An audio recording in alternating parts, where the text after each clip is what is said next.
Hello everyone, welcome to engineer study guys. I hope you all are good. Myself Rajat Singh और आज इस video में बात करने वाला हूं एसएससी जेईई 2023 के कंप्लीट नोटिफिकेशन के बारे में, उसकी सारी बारीकियों के बारे में जो एक एस्पिरेंट को जरूर जानना चाहिए एग्जामिनेशन देने से पहले। तो आइए चलिए एक एक करके स्टार्ट करते हैं गाइज, वन बाय वन करके सारे पॉइंट्स को डिस्कस करते हैं। क्योंकि आप सभी को पता है कि एसएससी जेईई 2023 का प्रॉपर नोटिफिकेशन जो है रिलीज कर दिया गया है। अब इस नोटिफिकेशन में कौन कौन सी इंपॉर्टेंट चीजें हैं उसको एक एक करके डिस्कस करते हैं। सबसे पहले guys, date of filling the online application form. यहाँ पे देख सकते हो ऑनलाइन एप्लीकेशन फॉर्म की फिलिंग डेट जो है, स्टार्ट डेट, वो आपका स्टार्ट हो रहा है 26 से, यानी कि स्टार्ट हो चुका है 26/7/2023 से और 16/8 तक जा रही है ये फॉर्म फिलिंग की डेट। आखिर में 16 के बाद लगभग एक दिनों का समय आपको 17 से 18 तक आपको मिल रहा है, जिसमें आप अपने फॉर्म में हुई गलतियों को करेक्ट कर सकते हो। करेक्शन विंडोज ओपन हो रही हैं, लेकिन कोशिश करना कि यार गलतियां हुई ना, वो ज़्यादा बेटर है। और tentative schedule of computer based examination paper 1 लिखा हुआ है अक्टूबर में भी आपको डेट स्पेसिफिक बता दूं, 9, 10 और 11 अक्टूबर को आपके एग्जामिनेशन होंगे एसएससी जेईई 2023 के, जो कि एसएससी ने अपनी ऑफिशियल वेबसाइट पे पहले ही बता रखा है। यहाँ पे बात करें कि डिपार्टमेंट, कौन कौन से डिपार्टमेंट है, तो देख सकते हो बॉर्डर रोड ऑर्गेनाइजेशन बहुत इंपॉर्टेंट है। यहाँ पे वैकेंसी सिविल की भी है और इलेक्ट्रिकल और मैकेनिकल एस्पिरेंट के लिए भी है।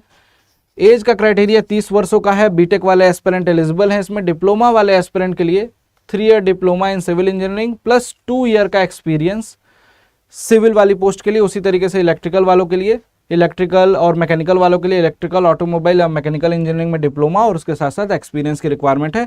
डिग्री वाले बच्चों के लिए कोई भी एक्सपीरियंस की रिक्वायरमेंट नहीं है। आगे बढ़ते हैं। इसी तरीके से CPWD, यहाँ पे आपका 32 वर्षों का क्राइटेरिया दिया गया है मैक्सिमम एज का। यहाँ पे डिप्लोमा बीटेक दोनों एलिजिबल हैं, ये कंफ्यूज मत होना। यहाँ डिप्लोमा लिखा हुआ है तो बीटेक वाले भर सकते हैं कि नहीं, डेफिनेटली बीटेक वाले भी एलिजिबल हैं। CWC, अब यहाँ पे मैक्सिमम एज का क्राइटेरिया 30 ईयर्स कर दिया गया है गाइज, और यहाँ पे बीटेक वाले बच्चे एलिजिबल हैं, डिप्लोमा वाले बच्चे भी एलिजिबल हैं। यहाँ पे एक्सपीरियंस की रिक्वायरमेंट नहीं है। आगे बढ़ते हैं इसके बाद और देखते हैं कि यहाँ पे department of water resource and river development and Ganga rejuvenation Brahmaputra board की तरफ से यहाँ पे वैकेंसीज एक एड ऑन हुई हैं। अब यहाँ पे देख सकते हैं गाइज, सिविल की वैकेंसीज हैं केवल यहाँ पे। इसमें आपको डिप्लोमा एंड बीटेक दोनों ही एलिजिबल होंगे। 3 ईयर डिप्लोमा लिखा हुआ है। फराका बैराज में सिविल की और मैकेनिकल की पोस्ट हैं जहाँ पे डिप्लोमा एंड बीटेक एलिजिबल है। इन सभी पोस्ट में 30 वर्षों का मैक्सिमम क्राइटेरिया रखा गया है जनरल कैंडिडेट के लिए। हाँ, चूंकि सेंट्रल की वैकेंसीज हैं तो सारे के सारे बच्चे एलिजिबल हैं। आप किसी भी स्टेट से हो, सभी बच्चे फॉर्म फिल कर सकते हैं, रिजर्वेशन का बेनिफिट भी ले सकते हैं। MES में, मिलिट्री इंजीनियरिंग सर्विसेज में सिविल की वैकेंसीज हैं और इलेक्ट्रिकल और मैकेनिकल के लिए है। यहाँ पे भी 30 वर्षों का क्राइटेरिया रखा गया है, लेकिन यहाँ पे डिप्लोमा होल्डर्स के लिए यहाँ पे 2 वर्षों का एक्सपीरियंस रिक्वायर्ड होता है। इसके आगे अगर बात करें तो ministry of port and shipping and waterways में सिविल और मैकेनिकल की पोस्ट है। उसके बाद यहाँ पे NTRO में सिविल, इलेक्ट्रिकल और मैकेनिकल की पोस्ट है। 30 वर्षों का यहाँ पे सभी जगहों पे मैक्सिमम एज का क्राइटेरिया फॉर जनरल कैंडिडेट। आगे बढ़ते हैं कि वैकेंसीज कितनी है। तो BRO में गाइज टोटल 431 पोस्ट हैं। इसके अलावा बात करूं, सिविल के अलावा इलेक्ट्रिकल और मैकेनिकल BRO में 55 पोस्ट हैं और CPWD में 421 सिविल वाले बच्चों की पोस्ट हैं और CPWD में इलेक्ट्रिकल वालों के लिए 124 पोस्ट हैं, जो कि एक अच्छी अपॉर्चुनिटी है। आगे बात करें कि CWC में 188 और उसके बाद मैकेनिकल में, सिविल में 188 और मैकेनिकल में 23 पोस्ट हैं यहाँ पे। इसके बाद देख सकते हैं यहाँ पे वैकेंसीज अभी इन्होंने नहीं दिखाई है, वैकेंसी इंटीमेट करेंगे department of water resource and river development. उसके बाद अगर फराका बैराज में बात करूं तो 15 पोस्ट हैं सिविल वाले बच्चों के लिए, मैकेनिकल वालों के लिए 6। उसी तरीके से MES, मिलिट्री इंजीनियरिंग सर्विसेज में सिविल वालों के लिए 29 और मिलिट्री इंजीनियरिंग सर्विसेज में इलेक्ट्रिकल एंड मैकेनिकल के लिए 18। Ministry of port and shipping में 7 पोस्ट हैं टोटल और यहाँ पे देख सकते हो ministry of port and shipping में मैकेनिकल के लिए यहाँ पे 1 पोस्ट है, सिविल के लिए 7। NTRO में 4 पोस्ट हैं यहाँ पे सिविल वाले बच्चों के लिए। तो गाइस इस तरीके से सारी पोस्ट आपको दिख रही है। यहाँ पे टोटल जो पोस्ट हैं वो 1324 है। 1324 टोटल वैकेंसीज हैं यहाँ पे, और जिसमें आपको ब्रांच वाइज और साथ साथ में कैटेगरी वाइज बाइफर्केशन भी मैंने आपको दिखाया। एज का क्राइटेरिया जहाँ पे 30 वर्षों की आयु मांगी गई है, वहाँ पे देखिए 2/8/93 से पहले की डेट ऑफ बर्थ नहीं होनी चाहिए। जहाँ 32 वर्ष मांगा गया वहाँ पे 2/8/91 से पहले की डेट ऑफ बर्थ आपकी नहीं होनी चाहिए। आगे अगर बढ़ें तो एज रिलैक्सेशन, हाँ एज रिलैक्सेशन आपको मिलेगा कैटेगरी वाइज, किसी भी स्टेट से बिलोंग करते हो तो। साथ साथ में कुछ इंपॉर्टेंट इन्फॉर्मेशन है कि यहाँ पे करेक्शन विंडोज तो ओपन होगी, लेकिन कोशिश ये करना है कि आपसे गलतियाँ ना हो फॉर्म फिलिंग में। कई बार होती है गलतियाँ हो जाती हैं, फोटो ब्लर रहता है, फॉर्म रिजेक्ट हो जाता है, वो सारी गलतियाँ नहीं करनी है। आपके लिए प्रॉपर वीडियो मैं इसी चैनल पे आपको प्रोवाइड कराऊंगा, जिसमें वो सारी मिस्टेक्स जो आपसे हो सकती हैं उसको रेक्टिफाई किया जाएगा।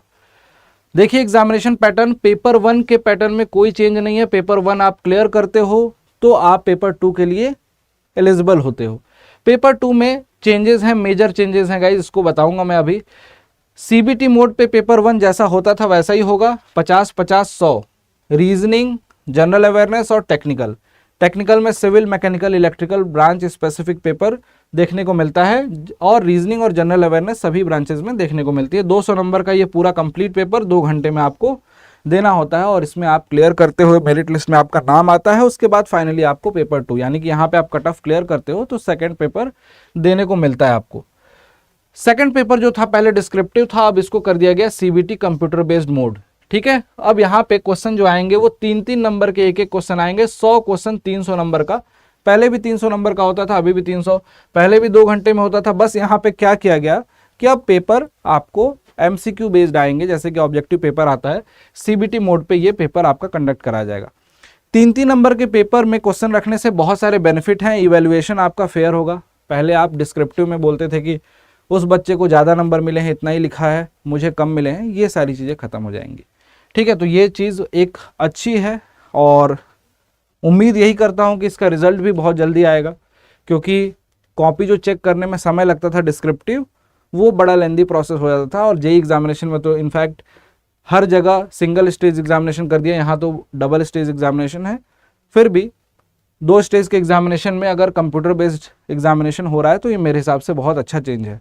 ठीक है, यहाँ पे पेपर का लेवल, उसके लिए घबराना नहीं है बिल्कुल भी। पेपर का लेवल बहुत ज़्यादा नहीं यार, डिप्लोमा वाले भी एलिजिबल हैं यहाँ पे, तो पेपर का लेवल ये मत समझ लेना कि बीटेक गेट पार हो जाएगा, ये हो जाएगा, ऐसा वैसा। बहुत सारे बच्चे पूछ रहे हैं, ऐसा कुछ नहीं होने वाला है। अभी भी आप लोग डिस्क्रिप्टिव पेपर देते थे तो इंजीनियरिंग सर्विसेज के सब्जेक्टिव क्वेश्चन लगाते थे। अब ये समझ लो कि इंजीनियरिंग सर्विसेज के ऑब्जेक्टिव क्वेश्चन देखने होंगे, एई के क्वेश्चन देखने होंगे, जेई के क्वेश्चन देखने होंगे, और उसका मिला जुला रूप यहाँ पे आपको देखने को मिलेगा। और बहुत अच्छे से इसकी प्लानिंग भी कराएंगे, और साथ साथ में आपको सिलेक्शन भी दिलाएंगे, आपकी प्रिपरेशन जर्नी में पूरा आपका साथ निभाएंगे। आगे बढ़ते हैं गाइज। इसके बाद अगर देखा जाए तो negative marking. Negative marking guys पहले होती थी 1/4 की, जिसको चेंज करके कर दिया गया 1/3। पेपर 1 में भी और पेपर 2 में भी। पेपर 2 में भी नेगेटिव मार्किंग और पेपर 1 में भी, दोनों जगह negative marking 1/3 of the allotted marks. ठीक है, मतलब 1/3 मार्क्स का, यानी कि पेपर 1 अगर आप देने जा रहे हो तो उसमें 1/3 माइनस होगा, ये 1 पेपर में, और पेपर 2 में आप जाओगे तो उसमें 1 नंबर माइनस होगा अगर एक गलत करते हो तो नेगेटिव मार्किंग बढ़ाने का यही मकसद है कि आप गलतियां कम करो, तुक्केबाजी से बचो। कोशिश ये रहनी चाहिए कि आप सही जो आते हैं क्वेश्चन उन्हीं को अटेम्प्ट करोगे, तो उस हिसाब से आप नेगेटिव मार्किंग से बच सकते हो। ठीक है, ये सारी चीज़ें आपको पूरी की पूरी अगर प्रिपरेशन करनी है, सभी चीज़ों को सीखना है, कायदे से समझते हुए सब्जेक्ट को सीखना है, टेक्निकल नॉन टेक्निकल, तो आप सभी के लिए न्यू बैचेस जो हैं, शंखनाद बैच जो स्टार्ट किया जा रहा है, इसमें आप खुद को एनरोल कर सकते हो। लिमिटेड टाइम है, आप इधर उधर किताबों में उलझने के बजाय सेलेक्टेड चीज़ें पढ़ सकते हो। साथ साथ में इसमें बहुत सारी चीज़ें ऐड कर दी गई हैं। पूरी की पूरी टेस्ट, सारी की सारी टेस्ट सीरीज़ आपको मिल जाएगी। सिविल इंजीनियरिंग के एसएससी जेईई की टेस्ट सीरीज इसमें मिल जाएगी, प्लस डीपीपी मिल जाएंगे। डीपीपी में क्या होगा, आपको डेली प्रैक्टिस क्वेश्चंस मिलेंगे, और उन क्वेश्चंस के वीडियो सॉल्यूशन आपको फैकल्टी प्रोवाइड कराएंगे। जैसे मैं आपको आरसीसी पढ़ा रहा हूँ, आज आरसीसी में सपोज करो मैंने बीम पढ़ाया, बीम का एक पोर्शन कुछ आपने आज पढ़ा, उस पोर्शन से रिलेटेड क्वेश्चन और उस क्वेश्चन का वीडियो सॉल्यूशन भी आपको डेली बेसिस पे मिलता जाएगा, जो आपके लिए बहुत ज़्यादा बेनिफिशियल होगा एग्जामिनेशन को क्रैक करने के लिए। तो गाइज, इन सभी बैचेस को कैसे ज्वाइन करना है, या जो बच्चे ज्वाइन ऑलरेडी कर रखे हैं वो डेडिकेटेड तरीके से यूट्यूब पे भी प्रैक्टिस करें, साथ साथ में पेड क्लासेस में भी पढ़ें। ज्वाइन करने के लिए सिंपली आपको अड्डा 24/7 का एप्लीकेशन डिस्क्रिप्शन में लिंक है, वहाँ से डाउनलोड करिए अपने फ़ोन में, और उसके बाद डायरेक्टली कूपन कोड यूज़ कीजिए Y293। गाइज, इस कूपन कोड को यूज़ करने के बाद ये जो बैचेज हैं ये आपको मात्र 2100 रुपये में मिल जाएंगे अड्डा 24/7 के एप्लीकेशन पे। हालांकि 2 अगस्त से क्लासेस स्टार्ट हो रही हैं, लेकिन इन बैचेज की प्राइस जो है बेटा वो इंक्रीज़ हो जाएगी।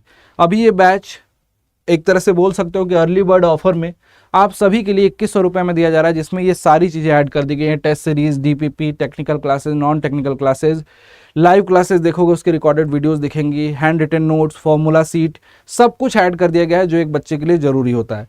तो गाइज जरूर इनरोल करिए और याद रखिएगा किसी भी स्टूडेंट को मिनिमम प्राइस में ज्वाइन करना है तो डिस्काउंट कूपन कोड जरूर यूज़ करना है, इसको भूलना नहीं है गाइज। इसके साथ साथ में कुछ बच्चे ये पूछ रहे थे कि सर क्या महापैक्स में ये बैचेस अवेलेबल होंगे जो अभी आपने दिखाया शंखनाद? बिल्कुल, सिविल इंजीनियरिंग महापैक आपने ले रखा है या मैकेनिकल का या फिर इलेक्ट्रिकल का, तो आपके ब्रांच के सारे ही बैचेस, टेस्ट सीरीज, ई बुक, सब कुछ ऐड होता है इसमें। और महापैक की प्राइस इस पर्टिकुलर बैच से थोड़ी सी ज़्यादा है, वो 2100 का है, ये 3100 का मिलेगा, लेकिन इसमें बाकी के सारे बैचेस भी मिल जाते हैं, सभी टेस्ट सीरीज, ई बुक, एवरीथिंग, सारा सॉल्यूशन, रिकॉर्डेड वीडियो पहले से ही अवेलेबल रहेगी। अगर आपको पहले ही सब्जेक्ट कंप्लीट करना है तो वो भी ऑप्शन है। तो गाइज इस बैच को भी ज्वाइन करना है तो डिस्काउंट कूपन कोड आपके सामने यहाँ लिखा हुआ है स्क्रीन पे, Y293, Y293 याद रखिएगा, यूज़ करेंगे। मिनिमम प्राइस में सारे बैचेस आपको मिल जाएंगे, लिंक डिस्क्रिप्शन में भी प्रोवाइड करा दी जाएगी और अड्डा 24/7 के एप्लीकेशन पे भी। आई होप कि आपको आज की ये पूरी कंप्लीट वीडियो अच्छी लगी होगी, और अगर अच्छी लगी है तो आज प्रिपरेशन आज से ही स्टार्ट कीजिए, अभी से स्टार्ट कीजिए, और साथ साथ में वीडियो को लाइक भी करिए। Thank you so much everyone, bye bye and take care.